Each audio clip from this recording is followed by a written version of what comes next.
Harland Rimac company এখন রমরমা ব্যবসা, কারণ এই ব্যবসাতে সামিল হয়েছে বাংলাদেশের superstar Shakib Khan. 7 June Harland Rimac company আয়োজিত করেছিল এক ফ্যাশন শো। সেখানে প্রেজেন্ট ছিল বাংলাদেশের সব তাবড় অভিনেত্রী থেকে অভিনেতা এবং নিজেও হাজির ছিলেন শাকিব খান। সুপারস্টার মডেল বিদ্যা সেন মিম থেকে তানজিন তিশা, পূজা চেরি থেকে পরিমণি, সব অভিনেত্রীকেই আলাদা লুকে দেখা গিয়েছে হারল্যান্ড রিম্যাক কোম্পানির অ্যাড দিতে।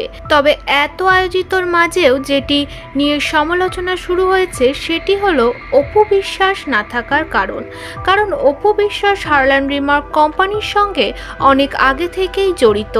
এক কথায় হারল্যান্ড রিম্যাক কোম্পানির অ্যাম্বাসাডর তিনি। দর্শক মহলে প্রশ্ন উঠেছে শাকিব খান থাকার কারণেই অপু বিশ্বাস হাজির হননি। আপনাদের মতামত কিন্তু অবশ্যই জানাতে ভুলবেন না। এই ফ্যাশন শোতে তাক লাগিয়েছিলেন শাকিব খান। তুফান সিনেমার লুকে ধরা দিয়েছে সকলকে নিয়ে তিনি।